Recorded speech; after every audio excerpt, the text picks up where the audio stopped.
The big number is 84. But yesterday, when we began speaking to the former ECG MD, he made it understand that it is more than 84, and he made further clarification to that effect. Today, we are assessing the key issues within the sector, and also why is it that based on the report that was released by the PwC, there have been some issues concerning lack of reporting, under-reporting, under-recoveries, and many challenges that has bedeviled the sector, leading to huge debt that has bedeviled ECG itself. Now, just like you said, Winston, the number is on the screen, 84. That is the total number of ECG bank accounts as of the third or the fourth quarter of 2023. And this was actually revealed by the PwC report. And according to them, these 84 bank accounts comes from the 20 different banks that ECG is doing business with. So there are 20 different banks, but ECG has 84 accounts. But Dubik Mahama yesterday gave some clarity why the Electricity Company of Ghana has that number of bank accounts. According to him, look, there's a difference between the collection process and the settlement process. So they need these number of bank accounts in the over 90 districts, I think 90 districts that ECG operates in, to collect the revenue so that it comes to a centralized point which they call the settlement fund. But we have realized, from the PwC report, that it is through some of these transactions and collections that we are seeing the huge discrepancies. So it's not just about justifying the number of bank accounts, but ensuring that, monies move from, or actual monies move from the collection account into that centralized settlement account, Winston. They also discovered that due to the transfer from the regional offices to the central headquarters, just as you mentioned, the amounts have not really reflected. There's been inaccuracy to that effect. And that is that development that PwC gave an opinion based on the audit that this is a key challenge that the ECG must go back to what they have to do. There have been positions by the IMF and directive in 2023 from the former president, that ECG should ensure they put their books in order. And putting their books in order has to do with going to ensure that all the monies are brought to one account. And that would demand a very interesting financial structure that will help advance the operations going forward. And that, I believe, if ECG decides to go that direction, that particular amount of money, that is critical to ensure the flow and management of the cash waterfall mechanism are adhered to judiciously. Now, in fact, the interesting thing is that if you look into Ghana's IMF program, one key component of the program is to introduce a new energy sector recovery program. And electricity generation, or ECG, features heavily in that document. And according to them, if you read the language in that report or in that IMF program, it tells you that Ghana's energy sector is gradually, or has become, a debt-making machine. Why? Because you have ECG that declares about 3.38 billion Ghana cedis as its revenue in just the fourth quarter of 2023. That is according to the company's records. But if you go to what they declared to the PwC, when they did the validation, they realized that, look, this figure was more. It wasn't 3.38 billion Ghana cedis, but rather 3.87 billion Ghana cedis. You do the math and you realize that the difference is a whopping 490 million Ghana cedis. This is just, one quarter. So if one quarter discrepancies between what you report versus what validation reveals, let's assume it's about 500 million Ghana cedis every quarter, times 4. We all know where we'll be heading towards in terms of the number moving from millions into billions. And that's why we understand that every year, if you do the math, you will see that discrepancies between what ECG declares versus what maybe a validation report will put out is usually around, let's say, 1.5 billion Ghana cedis. Not even 1.5. Yes. It should be around 25, right? Absolutely. It should be more, if I'm doing the math correctly. 500 million times 4. That's definitely about 4 billion Ghana cedis. That is very huge. Every quarter, 500 million, assuming that that's what a validation report will bring out.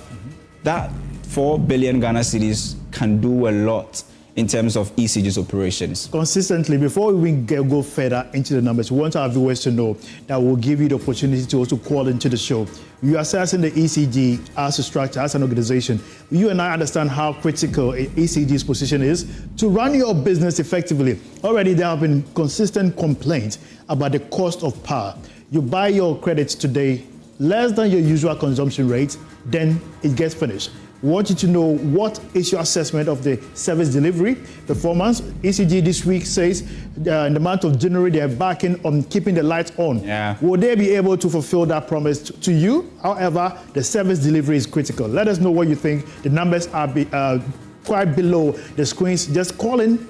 We take 3 or more calls to hear what you have to say. Make sure you are making it as brief as possible. No insult, no kind of derogatory words will be allowed. Let us get solutions to this particular development. Now, Winston, this was a figure that I was talking about. Yes. 490 million Ghana cedis as discrepancy in the last quarter of 2023. So if every quarter is given approximately, let's say, 500 million, discrepancy in about a year, it should be around 2 billion, yeah, 2 right? billion, basically. 2 billion Ghana cedis. So let's do the math right. 2 billion Ghana cedis could be what ECG may have lost, or what will be the difference between what they reported versus actual validation. But yesterday, we got more understanding that the sources of the discrepancies isn't just coming from one source, right? Where, I mean, if you just look at what ECG reported to the cash waterfall mechanism versus their own validated bank, records or collections, that should ring the bell of 84 bank accounts, because it is these 84 bank account that does the collections, right? So if there is a difference between bank accounts collections versus what was declared to the cash waterfall mechanism, the difference for me, 1.14 billion Ghana cedis is very, very huge. It's a huge number. When we go into it, one of the complaints, if you read the report carefully, was that ECG has to do some impromptu payments. And that has to do with, like they say, the mantra has consistently been, why should the lights go off? But there is a risk to that. Yeah. If you decide to keep the light on, you are taking the light from producers, independent power producers. They are also running a business, and therefore to sustain their operations, they also need cash flow. If you decide to do certain transactions outside of the cash waterfall mechanism, that must be disclosed. And that was one of the comments that was made by Mr. Muhammad yesterday when he was interviewed, said that you can't just let it go. But if you let it go to the opportunity cost of you paying that, subsequently leads to increment of the debt within the sector. But the quick question is, why must ECG develop that taste of under-declaring their actual revenue? Yesterday, when you listen to the former MD, Samuel Dubik Mahama, you begin to understand why we are having some of these discrepancies. And he raised very important, comments, right, yesterday, where he said that if you look at the country, yes, peak hours, what we consume as a country, peak hours, demand is around 4,000 megawatts, peak hours. And he says that if you look at that peak hour time,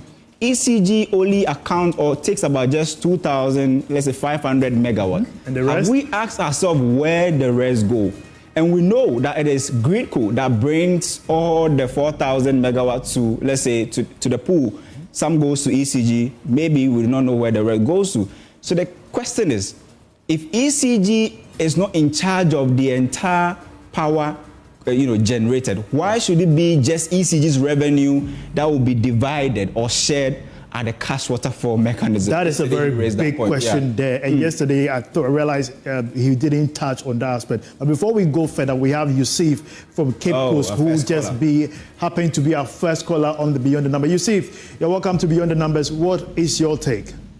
Thank you, sir. Well, I just put on my TV and I'm interested in the discussion. Go ahead, please. In fact, it's about this, our new meters. The new meters, Cape Coast, they are changing the new meters.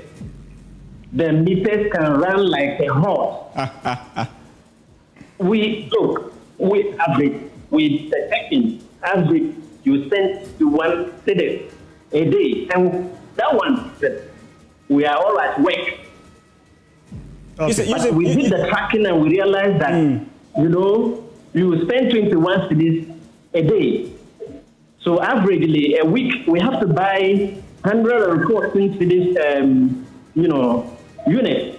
That's a week. And look at this, look at the conditions. You know, no salaries, no increments in salaries, you know. So we are suffering. In fact, with this new meters, they have to look at it again, please. Yusuf, let's do the numbers. This is beyond the numbers, right? So if you're saying that you consume or you spend 100 Ghana cedis a week, in simple terms, that means you pay around 400 cedis a month, right? 450, yeah. Yes, yes. So how do you do that? You see, well, you can't do without light, my brother. You need the light to survive. All right, Yusuf, we complain to the ECG. Okay. In fact, Yusuf, we are most grateful. We are most grateful that you could make time to join us here. We'll also open the phone line for some other viewers. We have Benjamin also, who is calling us far away from Takwa. Ben G, you are live on Beyond the Numbers. All right. Thank you very much for giving me this opportunity. I would like to make please make it brief. What you are talking about. In fact, some of the things that you guys are talking about are very interesting because you see, every time they talk about their revenue and then their losses, what are some of the things that account for the losses? They need to find out. You know, they will tell us we have $2.5 billion debt that has been accrued for almost a decade. What are some of the cost components? What are some of the losses, like from within this year, that they need to show us? Okay. Because some of the things have to do with supply of these meters. All right, yes, we appreciate your time. We'll make sure, Benjamin, actually, we'll make sure to bring you that particular breakdown. I think that he said that. I mean, where is the losses coming from? I think that yesterday, Dubi gave an indication why ECG possibly will have forex losses, right? Which is one of the key issues. Exactly, and we have said consistently on Beyond the Numbers that one key problem that faces ECG is the exchange rate situation. And yesterday he spoke about it. Now ECG plans a certain month with, let's say, an exchange rate of, or beginning of the year, they plan an exchange rate of, let's say, $1 to 11 cedis. By the time they get to the fourth or the second quarter, the dollar has reached, let's say, 15 cedis or so. Then the key question is, this is the same company that's not collecting enough or is under collected. So when you add that forex loss to ECG's cost, the question is, who is paying for that huge forex loss? Now, I think there's another person. We came from Takwa, right? Cape Coast, went to Takwa. Now we have Kudus, who is calling us right away from Tamale. Kudus, you're live. Yeah. Good evening once again. Good evening, Kudus. Go ahead. Yeah. In fact, I'm much interested in the topic that you has put under discussion. You see, in Ghana, in fact, things are not easy. And then imagine at the end of the day, your income level is not increasing. Then at the end of the day, you might always be spending on electricity almost closer to your salary. It's a burden. My interest on this topic is that I think ECG should be called to explain with this number of accounts what does it mean for. If, let's say, you have one account, I know an ECG, at least they should have at least one account. So how can ECG have about an account 11 up to 84? Okay. Kudus is actually in Tamale, so you should be dealing with Netco. Yes. How is the situation different from ECG? Yeah, Netco is almost the same. Hello? Yeah, go ahead. Go ahead. Yeah, Netco, though we are dealing with Netco, but I think the other colleague who just ended with his call, he spoke about the new meters that they have given. Will you imagine you go to Netco office and it will shock you to know that they are still using the wheel meters. But they are forcing people in Tamale here and fixing the new meters that if you even buy $100, they will not even break you. So we want them to explain to us, at least, these kind of things should not be happening. Because we are there because of them, they are there because of us, and we are also there because of them. All right. Kudus, we appreciate your time here on the Beyond the Numbers. The interesting aspect is that we realized, we were having a conversation before the show, that we realized there are about 22 billion systems and meters in the system. And we wonder, you go to this meter, the expert will tell you, this is a different meter, we are bringing new meters in a particular district. It's either they have decided to privatize the metering tender or structure. Procurement process. That is why you see a different meter from the other, as when they immediately change it to, there are certain key technical challenges. So standardization is very important. I mean, and response time to dealing with these particular issues by customers is very minimal.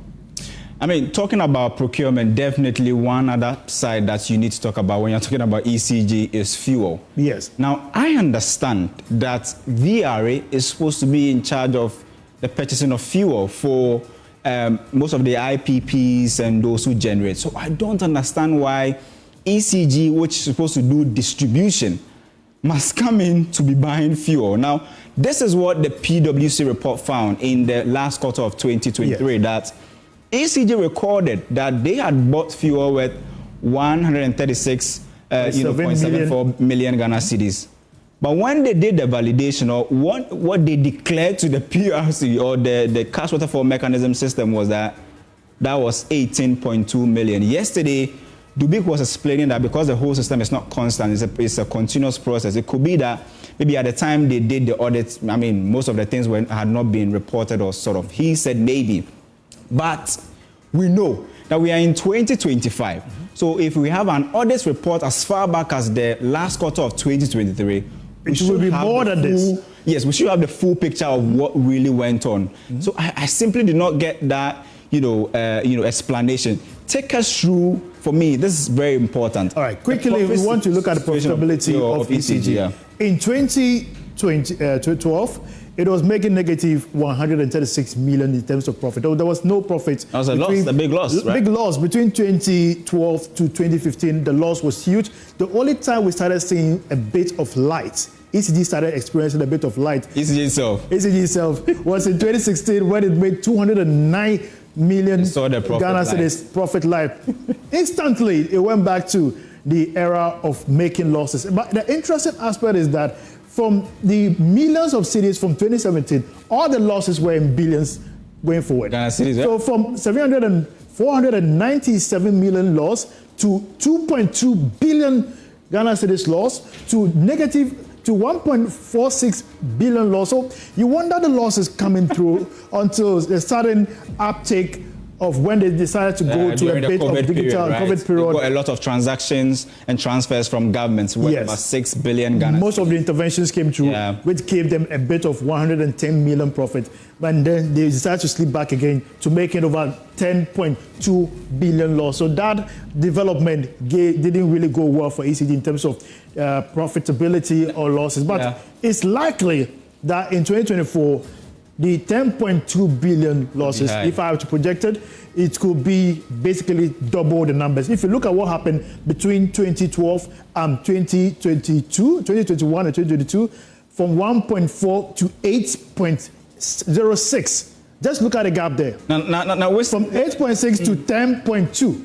Look at it this way. Yes. From 2018 to 2023, that's a period of, let's say, 6 years, right? Yes. In that period, I am just doing the calculation. You will see that the cumulative loss in this period, because if you look at this graph, this is where the centralized losses are, right? If you do the math, that's about 23 billion Ghana cedis worth of loss in just 6 years. If it were your own to dollar terms, about $1.9 billion or somewhere $1.5 billion or so. This is very huge. Yeah. It's more than half of what we are getting from the IMF. And ECG is part of those who are also benefiting from the IMF because there's an energy sector element in there. Now, last one. Yes. Last one, let's talk about the company's debt portfolio. I mean, this is our last figure. ECG financial statement versus the state-owned enterprise report. The state-owned enterprise report tells us that as at then, it was around 47.2 billion in terms of debt. To the ECG, ECG's financial statement reports 56.7 billion. So Discrepancy. Discrepancies alone. So the difference is quite I mean, wide. I think yesterday Dubik explained that, again, the reason why we are seeing these discrepancies, again, is because of Forex. He said that this is the reason why we should be. But, I mean, it is an audited report, right? What I saw in the SOE report up there was written audited. In fact, it was signed by the finance minister then, right? And then you also see, I mean, Adams signed it. And you also see that, I mean, in their own audited report, which was audited by the Auditor General, they quote a different figure. So I was wondering why, if the methodologies of auditing are the same, why should we have different figures in the same currency? I mean, it's interesting that we are seeing one ECG, so many discrepancies. I mean, ECG back who accounts be brief. You put it like that, you all get it. I mean, they have clear. legitimate concern. Absolutely. Right? It's not just ECG alone. Remember that there's GridCo. Whenever we are talking about the energy sector situation, I think that we should bring in GridCo as well. Oh, we'll have time for that. We'll have time for GridCo. We'll have time. Right? GridCo, we'll come to you. So expect us. We'll visit you. Have some Christmas present for you there. So we are assessing the case of ECG. You and I understand how critical a national asset this company establishment is. There's a lot of hands on the new energy minister who designates who will be taking charge of development in the sector. And we are hoping that we'll be following up subsequently based on the new strategy to still keep the light on, but how much will it cost the nation? Kofi. Well, so you said everything. My name is Kofi Agyei, and I did this with Winston. Tackie will come your way same time next week at 5:30 p.m. here on the JoyNews channel. Have a fantastic weekend. Enjoy the rest of your evening. Bye-bye.